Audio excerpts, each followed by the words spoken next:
welcome back. This Newsfile is your most authoritative news analysis show, watched and listened to by millions home and abroad. And Larry Dogbe says that he wants to draw our attention to the fact that he has observed that President Akufo-Addo doesn't punish his appointees. He only directs them to apologize and go sin no more. He gives a couple of examples and also says that he notes that he notes no difference between what A.C. Boateng said and the Deputy Agriculture Minister also said recently about Northerners, and was, as it were, asked to apologize and resign instead of being sacked. And Akufo-Addo doesn't punish, especially when you had been good to him in the past.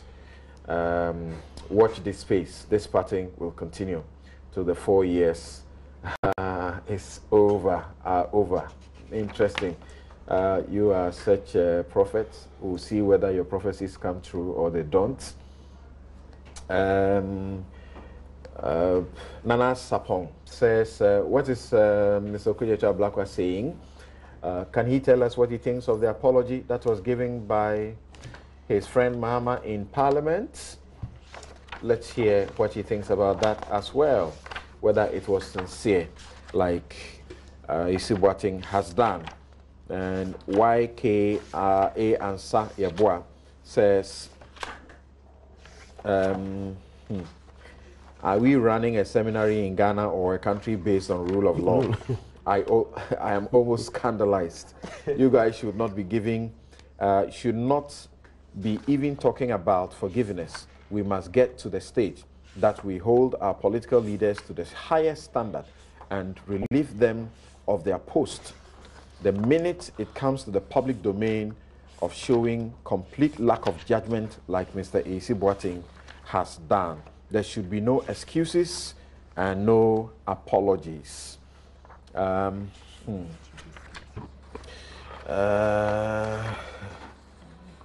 Okay.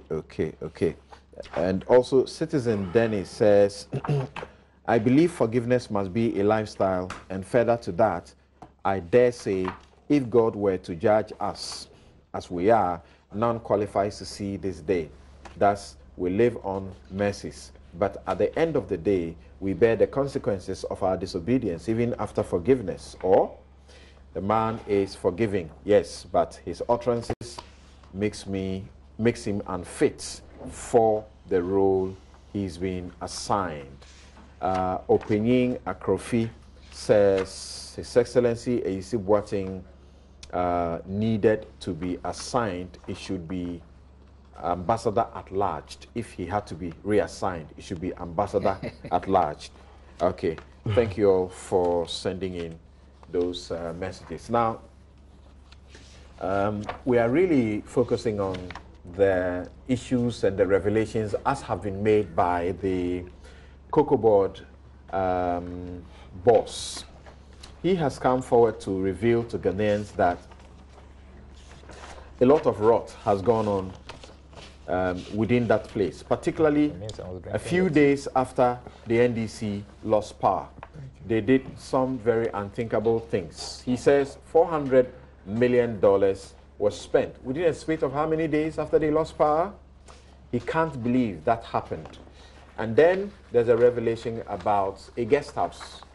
They, as far as they are concerned, feel that guest house is useless. It didn't have to be built at all, and that it was built for the president's comfort, President John Mahama's comfort. I'm sure you have seen the reaction from the office of former President John Mahama. Okay, so let's do this. Take a listen to bits and pieces of that. We're just putting it under President Rawlings saying there's the worst corruption ever that the NPP inherited. And then you may have heard also the YEA board chairman say that they came to see that among the rot that had gone on allegedly at the YEA, a bicycle was purchased for 15,000. 15,000, right? Okay, that's just too much. So let's listen to Joseph Edu, who is the COCOBOD boss, and we'll hear his manager. He has a manager in his office. His name is Fifi Boafo. He will also speak briefly, and then we'll hear Joyce Ba Mukhtari, former transport minister, who is also the aide to President Mahama. The pageant to siphon funds through inflated contracts was rampant in the NDC opening administration through ill-conceived construction contracts in the cocoa sector. These contracts were awarded without proper value for money analysis, bringing into question the motive for the contracts. For example, the contract for COCOBOD to construct a guest house at Bole in the northern region was needless at the time it was awarded.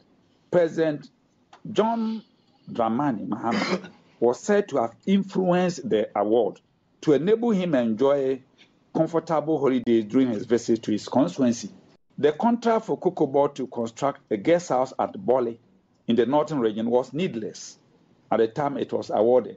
President John Dramani Mahama was said to have influenced the award to enable him to enjoy comfortable holidays during his visit to his constituency. Ghana Cocoa Research, I've had a facility there for some years now. And in fact, there has been some development. What I have here with you in the studio is a proposed refurbishment of Cocoa Research Institute of Ghana, Craig Guest House, and proposed construction of new guest house with outhouse at Bole in the northern region. Okay. So this is a site visit report by our technical team. So this document let you get the understanding that it is factually inaccurate for anybody to suggest that the facility we're referring to has been in existence since 1975. Yes, there has been the Cocoa Research Institute, and that has been there since 1975. But the truth is that in January 18, 2016, we commenced the construction of a 5-bedroom house with a driver's quarters of 4 bedrooms at Bole. This is a report that shows that the statement that was issued by Joyce Ba Mukhtari on behalf of the former president did not tell us the truth. The former president has at no time influenced the construction of any such guest house, be it in Bole or anywhere else in Ghana. Secondly, it would be incongruous to think that any sitting or former president would be requesting for such a guest house when this is a company that has guest houses dotted in and around the country anyway. But I have been reliably informed also that the Cocoa Research Institute actually constructed these buildings way back in 1975. Right. So you had the COCOBOD boss, you had the manager of his office, Fifi Boafo, and you had Joyce Ba Mukhtari. So I'll start with you, Eddie, on this. Obviously, when all of this is coming up and you're hearing how much was picked out of the account of COCOBOD right after the elections were lost and how much was squandered in ways that he says the pension for, waste is something he can't believe was happening. We have also been told about YEA and a bicycle being purchased for 15,000, and all of these coming at the same time when the former President Jerry Rawlings says MPP inherited the worst ever corruption. How does it make you feel? Thank you very much, Samson. I think that we need to put the discussion of, or maybe the remarks of the CEO of COCOBOD within the right perspective. Remember that he was reacting to an earlier press conference that was organized by the minority.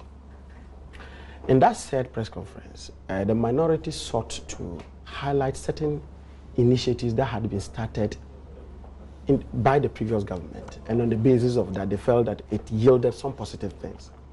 The minority talked about the free fertilizer distribution that they had for cocoa farmers. They talked about the distribution of seedlings that were high yielding and they had very short maturation period. They talked about the mass spraying thing. They talked about the cocoa roads.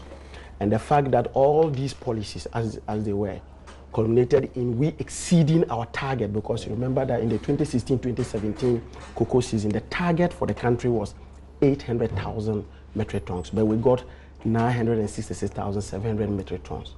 Second highest after the 2011 target that we achievement that we got that in terms of 1 million. So these were the things that the minority spoke about. And the minority asked certain specific questions. First one had to do with, of course, if you realize, we collateralized our 750,000 metric tons for our cocoa syndicated loan that we got, the 1.8 billion.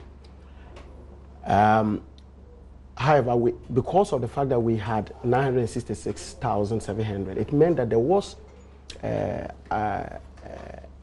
surplus of about 200-something thousand, which in itself, if it's selling at this current rate, we're going to be getting somewhere around $412 million. The minority asked, this money, what was this money? Where was this money? What was it used for? If it was used for something, whether the COCOBOD could account for that. The minority also wanted to look at the stabilization fund, the cocoa stabilization fund. How much had been accrued in that as of now, and how they were using that to, the purpose of it was to cushion cocoa farmers in case of shocks in the international market. So these were the fundamental questions that they asked. Then the CEO then comes in to respond to that. In responding to these specific things, then he throws in certain statements. First one had to do with the Cocoa Research Institute in Bole that had a guest house. And he said that guest house was built for the purposes of maybe the comfort of the former president. But in that press conference, you forget that you had also accused them of now putting the fertilizer on sale when it was supposed to be for free. Yes, that's a very important point that we made. We indicated that, look, because of the fact that if you look at as part of the way we pay cocoa farmers in Ghana, we pay them both in kind and in cash. And so, per the calculations that were done, the cocoa farmers themselves had paid for the fertilizer in the 2016-2017. Fertilizer, you say the NPP had accused you of importing fertilizer that was not good, or that was dangerous for use. And meanwhile, now they have turned around and they are selling it for 80 when you were giving it for free. Yes, selling it in their own subsidized by 80 Ghana cedis per bag. So these were things that, and we felt that because of these policies that's why we got what we got. Of course, it was for the CEO to definitely respond to some of it. It was within his right to do that. The challenge is that the issues that he brought up, that are things that we need to debate them. One had to do with the guest house. Something. If way back in 1975, as a country, we felt that there was a need to have a research institute in Bole, have a guest house for the people who were working in that research institute to be able to stay in.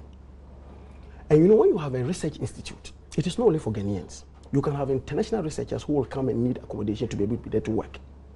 And this was particularly targeted at researching into the production of shea nuts and cashew for the trade regions in the north and Bronhafo. So if even in 1975 we had those are part of the mandate of the COCOBOD. Okay. So if you even at that time we had this, did you need a certain president to tell the current board that they needed to go and renovate that? If you listen to the manager in the office of the CEO, he says that beyond just the renovation, there were some additions in terms of that. Look at this country. If you look at the 2014 or 2015 budget of His Excellency, the former president, cashew was one of the areas that we also looked at in terms of development to be able to boost our foreign exchange earnings. And if that is the case, and COCOBOD felt that, look, based on the direction or the vision of the president, there was a need to really go into these things. And therefore, we needed to renovate this. Why do you, as a CEO, I can excuse if somebody from my constituency calls in and says that they built that in for the comfort of the president. I can excuse somebody from Axim doing the same.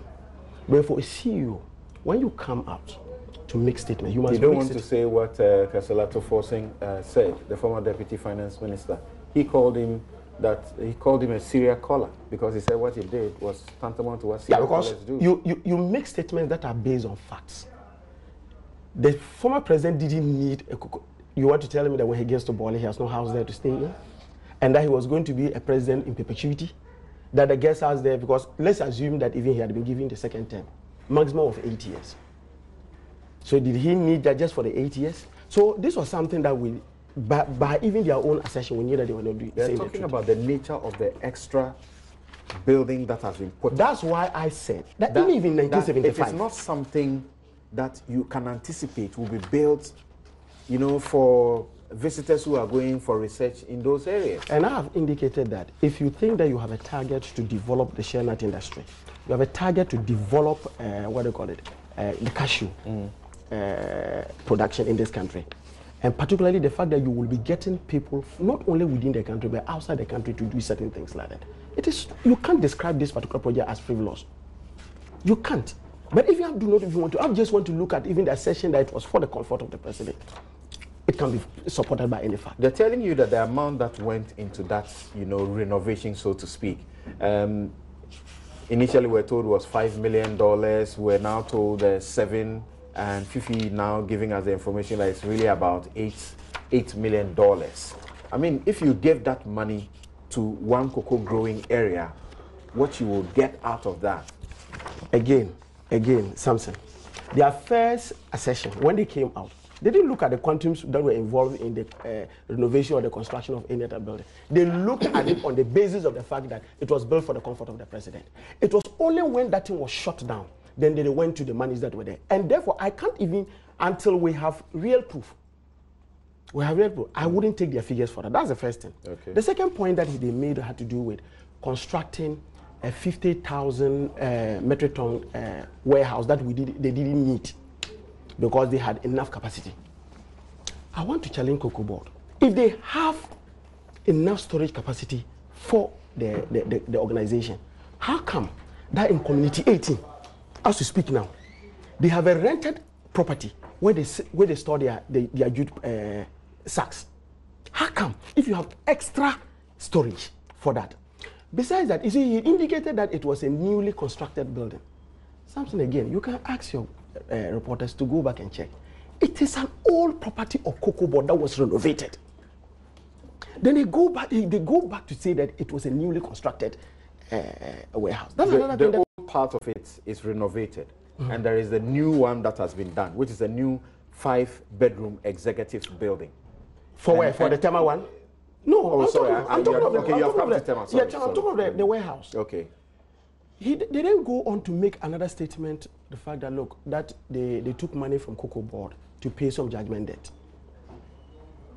Samson, and I know Uncle Goku is here. You remember the case, the CP issue? Yeah, the big one. The big one.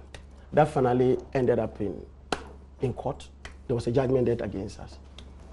Our properties were being attached in the, what they call it, in the United Kingdom. The government had to do that. But of course, COCOBOD as an institution also has a responsibility to pay export duties for the country.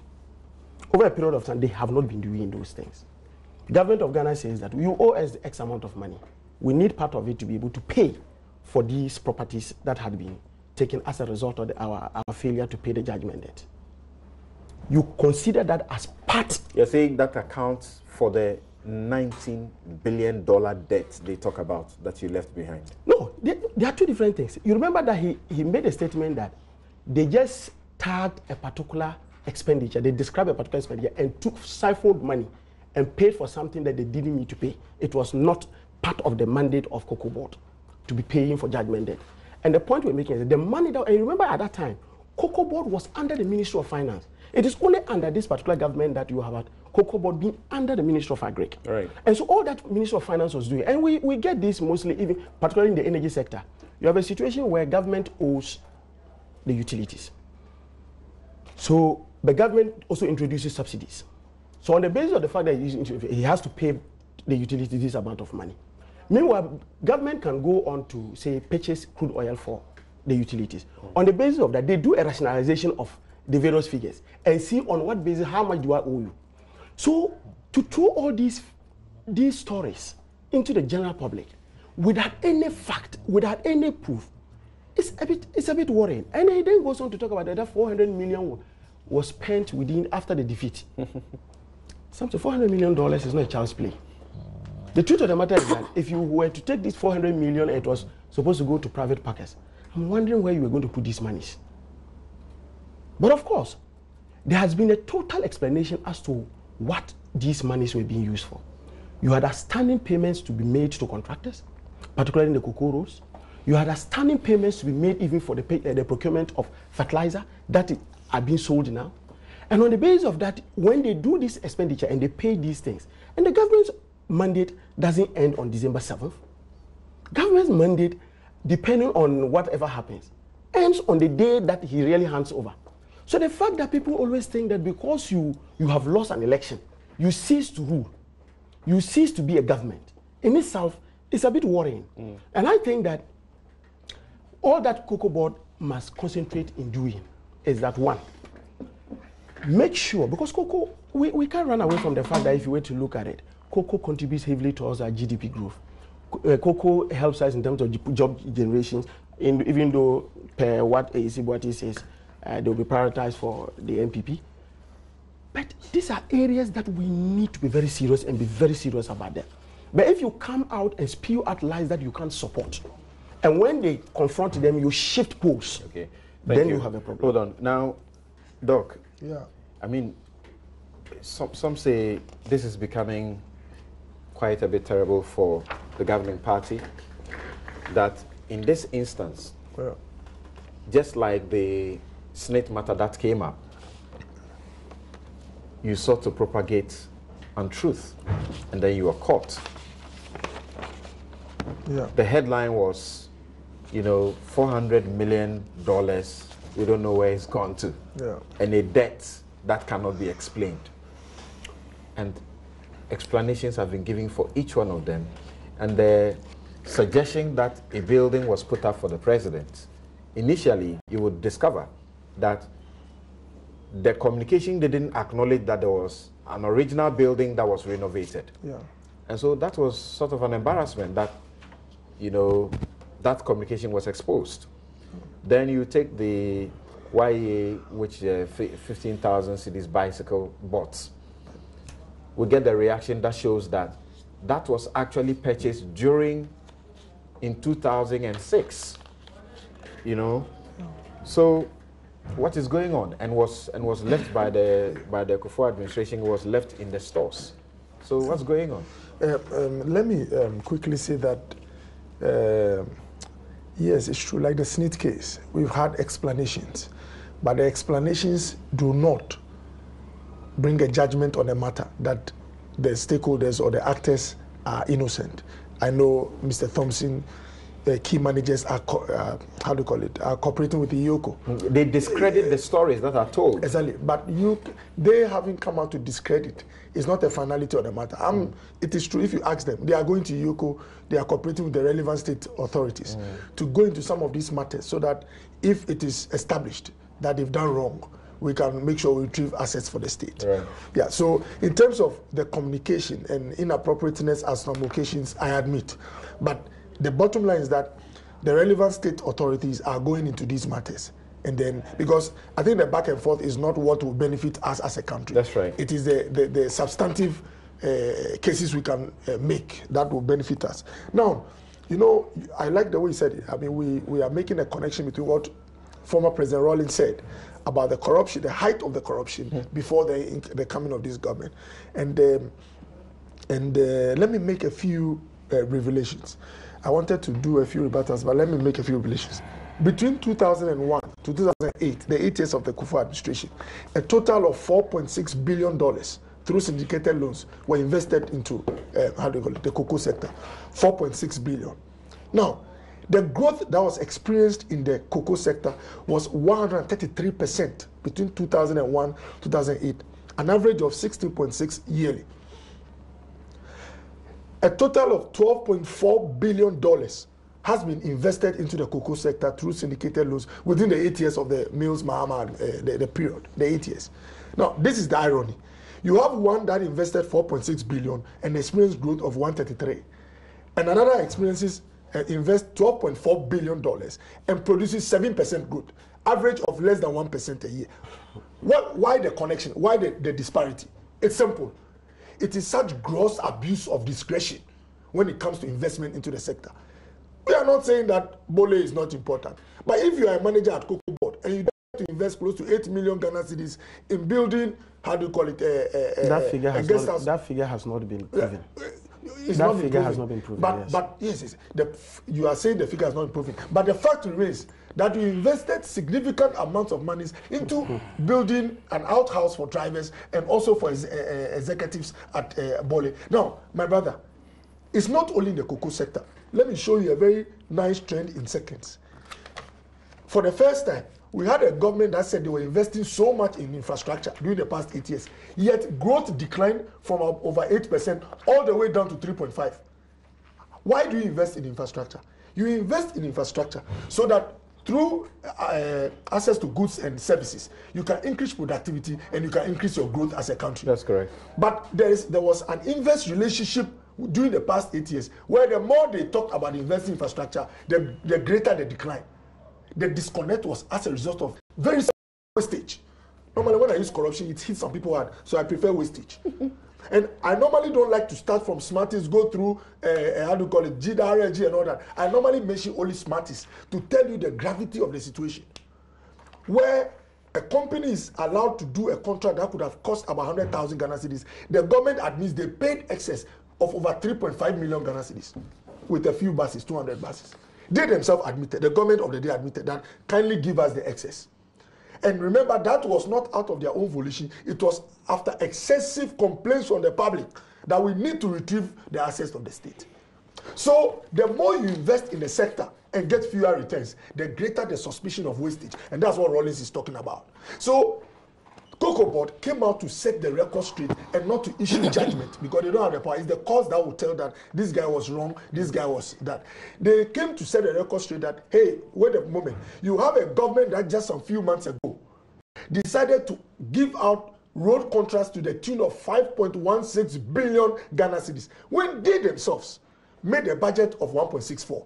Why do you give total contracts of 5.16 when you made a budget of 1.64? Especially when you were just on your way out of government. Most of these contracts were given after December 7th. What was the spirit of the transition bill? Is to make sure that when you are about to exit as a government, don't make life any further difficult for the one who is coming. That was why President Mahama and all the stakeholders signed to the transition bill.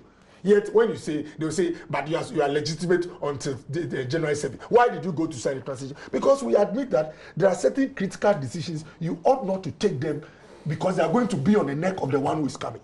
You understand? So, COCOBOD, and you know, Mr. Edu, if you look at his conduct, this is a politician like us, but he's behaved himself well. He's tried to be as how do you call it, statesmanlike as possible. But you have my brothers from the NDC, led by my senior from Brongafo, what's the name? Help me. You not, I know you not. They gave, how do you call it, press statements. Now, let me address the... referring to Samson Ahi? No, the other one. The earlier press conference. He knows, he will not tell me. Okay. You help me. You know, no, I think let me address some specifics. The one that had to do with the over, you know, the budget for 850,000 metric tons. We made more than the excess. They were asking where the money went. For the records, the excess, most of them were treated as, they call it what, light cocoa. The price is not the same as the how do you call it, the usual tons, the ones that we sell. And I mean, these are all, if you go to COCOBOD, you get all the records. The average was selling at 2,000, yes, we have 2,950 USD. That's per ton. That's the FOB, the world market, on the world market. Now, 2017-2018 season, it came to $2,080. And the light crop was selling for $1,600. Now, despite the difference in price for the light crop, this government still paid the farmer the same farm gate price of 7,600 Ghana cedis. In fact, when you go to every country in the world that deals in cocoa, they reduce the price they pay cocoa farmers in relation to the drop on the world market. The only country that will stuck to the same price is this country. Because of the stabilization fund. But you did not add a peso. You did not add, please. And I like him that he brought this point. Your government did not add a peso to what was in the stabilization fund. You didn't. Check the records. When it came to add, how much did you add to the stabilization fund? It is just on taking coming into government within these few months that we've added to the stabilization fund. So, in effect, what it means is that this government has decided to make sure that the shocks that exist on the world market and pricing do not affect the farmer. We have come to make sure that we pay the farmer the same prices despite the drop that they've experienced. Now, something, let me mention clearly that Ghana was making an average of 340,000 metric tons in 2001 when President Kufuor came. We went all the way to over 700,000 metric tons. Like I said, over 100% growth. They did not come out of a vacuum. It was because of specific policy interventions. The mass spraying exercise, investment into extension services, investment into road infrastructure. When my brothers, when the NDC came, most of these initiatives suffered serious setback. You understand? And we moved from the 700 to 1 million in 2011, 2010, when you were there, because of the programs. Now we started going back. As we speak now, we are doing less than 800,000 metric tons. Ivory Coast, please. Ivory Coast was doing 1.2 million metric tons when we hit 1 million. And guess what? They've made progress to 2 million metric tons. Ghana has gone back to below 800,000. Why do you go back after investing all these billions of dollars? 3 times what the MPP invested. It is the word I use. I don't want to use corruption. It is the serious, very grave wastage. If you decide to invest into building outhouses for drivers and for building executive houses, I'll not mention the location because I don't want to despise. It's not about the location. It's about the kind of investment. What you get is 7% growth, average of less than 1%, despite the pumping of money. And you know what? It is interesting. Let me tell you why some people prefer to invest in a house rather than paying spraying gangs. It is very simple. When they pay spraying gangs, it will be difficult to get whatever they want to make. But in giving out a house, after all the assessments, you can quote it at 7 million Ghanaians and go home. But what they forget is that a few will go home with their proceeds, but the majority will suffer. And they pay you the price at the polls, and you lose by margins that are unprecedented in the history of elections in the country. All right. Thank you very much, Dr. Okoboy and Edward Bauer. We'll take a break here. When we return, we'll hear from Kweku Bako and Samuel Okujeto, Blakwa, and as they continue to boast about cocoa and the way we continue to speak about cocoa as providing so much needed, financing for the country, it will be surprising for you to know that Ghanaians who live abroad, only remittances alone have at a point done more than cocoa brings to this country. And that is for us to really think about how we continue to hold cocoa so up high there. And I'm sure you want to add that we shouldn't call them whiners. Yes, we shouldn't call them whiners at all. At the time, they had remitted a 5-year average of 4.4 billion. 4.4 billion, a 5-year average of $4.4 billion to Ghana. And the average personal remittances inflows to Ghana exceeded those of the value of Ghana's receipts from foreign aid and foreign direct investment. And in 2013, the estimated personal remittances to Ghana exceeded the country's cocoa exports. Right. These are available at the Bank of Ghana. And in fact, these are just those that are coming in ways that can be traced. Yeah. Those cannot be traced. You can imagine how much it is. We'll be right back.